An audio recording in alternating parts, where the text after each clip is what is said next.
Bonjour. Alors, aujourd'hui, nous allons aborder les accords de septième. Donc là, on va rajouter une note à nos trois notes fondamentales de l'accord. Donc, on avait vu les accords majeurs, les accords mineurs. Alors, si vous avez bien suivi la vidéo sur les septièmes par rapport à Do, vous savez qu'il y a deux septièmes. On a une septième mineure, donc c'est le si bémol par rapport au Do, ou le si bécard par rapport au Do. Et ça marche sur toutes les notes. Par exemple, je prends du La bémol, ça fait ça pour la septième mineure, et là, la septième majeure. Et après, on arrive sur l'octave. Donc déjà, pour repérer vos septièmes, il y a une petite bidouille. C'est au lieu de compter 1, 2, 3, 4, 5, 6, 7 en montant, bah vous descendez. Vous prenez l'octave et vous descendez. Par exemple, si je veux une septième mineure de Ré, je descends, je prends l'octave et je descends d'un ton. Et là, j'ai la septième mineure. Et si je descends d'un demi-ton, c'est la septième majeure. Et ça marche tout le temps, ça. Je peux même prendre des trucs un peu genre Fa dièse. Voilà, je prends le Fa dièse en dessous, au-dessus, pardon. Je descends d'un ton. J'ai tout de suite la septième mineure. Et là, un demi-ton au-dessus, la septième majeure. Alors, comment ça marche avec les accords? On va revenir sur Do, parce que c'est le plus normal, c'est le plus connu. Donc, on a nos trois sons, Do, Mi, Sol. Donc, je veux rajouter une septième. J'en ai deux. Donc, je prends l'octave, hop, et je descends d'un ton. Donc là, je me retrouve avec quatre notes, Do, Mi, Sol, Si bémol. Donc, la tonique, la tierce, qui est majeure, la quinte juste, et la septième mineure. Donc ça s'écrit C, 7. Parce que la septième, par défaut, elle est mineure. Alors là, attention à ne pas confondre avec les tierces, parce que c'est l'inverse. Vous vous souvenez, par défaut, si on écrit que la lettre toute seule, la tierce, elle est majeure. Si on la veut mineure, on met un petit M. Les septièmes, c'est l'inverse. C'est par défaut, elle est mineure. Donc si vous avez un 7 tout seul, vous prenez l'octave, un ton en dessous, et vous avez un C7. Donc ça, c'est la septième mineure. Mais on a aussi la septième majeure. Si on descend que d'un demi-ton. Donc ça, il faut préciser à la septième qu'elle est majeure. Donc il y a plusieurs manières de l'écrire. Vous allez voir que dans différentes grilles, ça ne s'écrit pas forcément pareil. Moi, je l'écris souvent pour pas qu'on confonde. J'écris C, 7 grand M derrière, pour dire que la septième est majeure. Donc C, 7 M. Mais vous allez avoir des partitions où il va y avoir écrit C maj 7. Donc c'est pas C maj et plus loin 7, c'est C maj 7. C'est la septième qui est majeure. Il y a même des partitions, par exemple, ça se fait beaucoup en guitare, ils mettent un petit delta derrière. Ils mettent C delta, et donc c'est cet accord-là. Donc là, on est toujours sur un accord majeur en dessous. On est toujours sur C. Donc C7 et C7 grand M.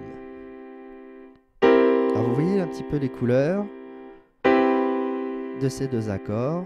Donc ça, c'est une couleur un petit peu plus blues, par exemple. Voilà. On peut aussi le reconnaître avec moi ce que j'appelle l'accord MacGyver. Alors ça, c'est pour les vieux aussi. Voilà. Après, les accords de septième majeur. Donc ça, c'est une coloration un petit peu plus bossa nova, la musique latine.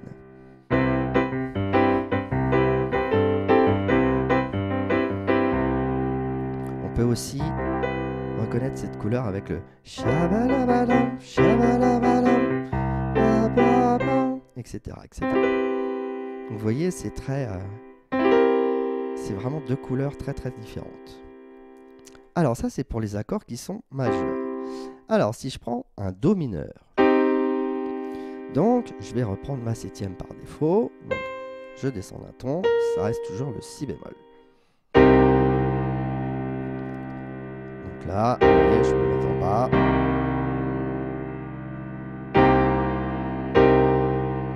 Donc ça colore un tout petit peu l'accord mineur. Alors cette coloration c'est Change your heart.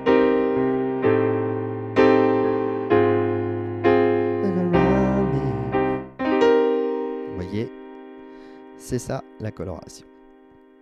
Alors il en reste un, mais ce quatrième accord, donc avec un accord mineur et la septième majeure, donc je vous le joue.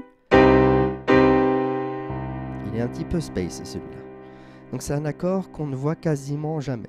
Alors il s'écrirait par exemple C petit m, puis 7 grand M. Mais moi je l'ai quasiment jamais vu à part dans du jazz un petit peu compliqué. Parce que vous entendez que c'est pas très joli. Voilà, même pour un accord de passage qui dure pas longtemps, ça pique un peu.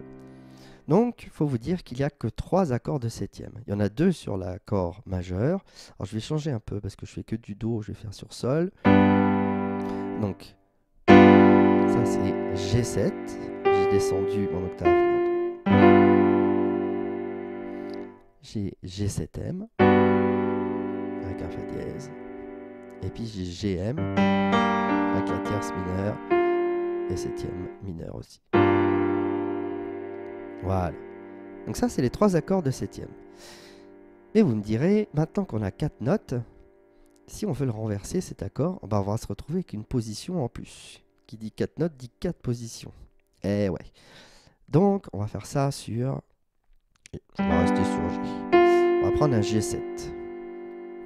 Donc là, c'est la position 1. Alors, en position 1, 1, 2, 3, 5 au niveau de vos doigts. Je prends le Sol.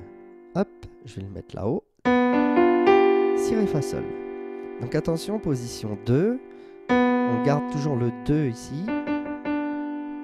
Et puis, on met 4, 5. Parce que ces 2 notes sont à la suite. Ça, c'est sa position 2.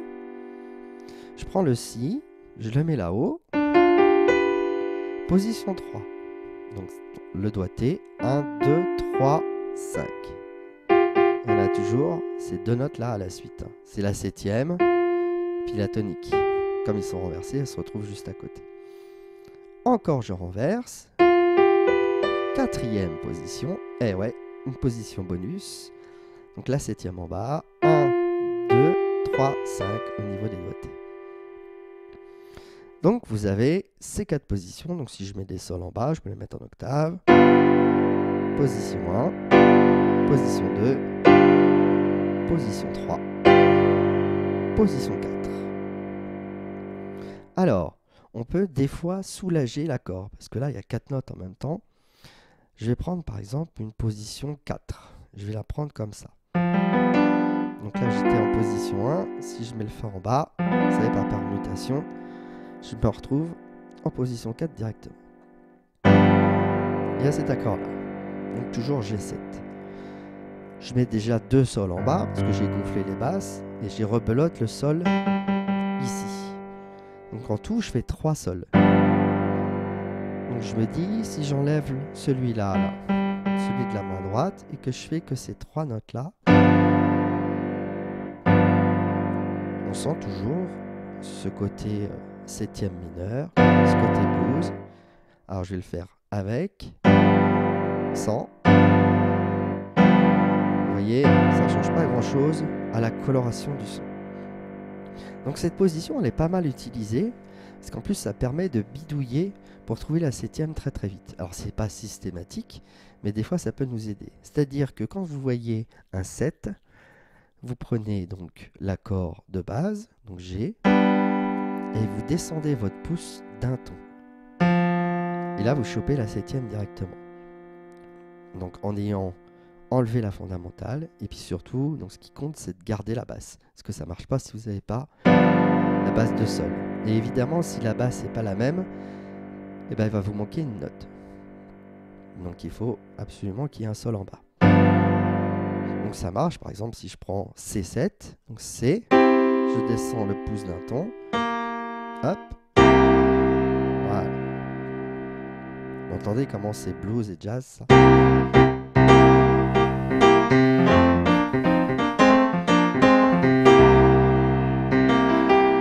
Voilà.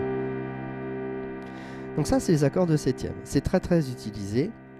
Je ferai une vidéo sur les articulations d'accords entre eux, parce que un accord ne se suffit pas à lui-même. Ce qui compte, c'est le cheminement harmonique, la suite des accords. Donc je vous montrerai que cet accord est utilisé pour embrayer sur un autre accord, ce qu'on appelle des cadences. Mais on verra ça plus tard. Donc il faut vous entraîner à trouver des septièmes de n'importe quelle lettre. Par exemple, si j'ai AB M7. Donc AB, je cherche ma quinte juste, voilà, AB petit m, donc il est mineur. Donc là j'ai déjà ABM. Et la septième, donc je prends l'octave, je descends d'un ton, et là j'ai mon ABM7. Et vous voyez, on retrouve toujours le Change your heart. On a toujours cette coloration. Et puis évidemment, on renverse. Voilà.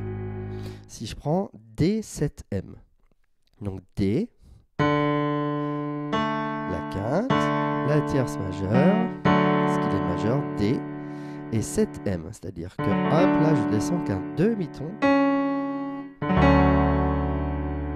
Donc là, vous voyez, c'est très bossa nova. Alors je peux le renverser. Alors quand vous renversez un accord de septième majeur, vous voyez, il y a carrément le demi-ton au milieu, c'est normal. Mais ces petits frottements peuvent être très très sympathiques. Dans les bossa nova, on en a tout le temps.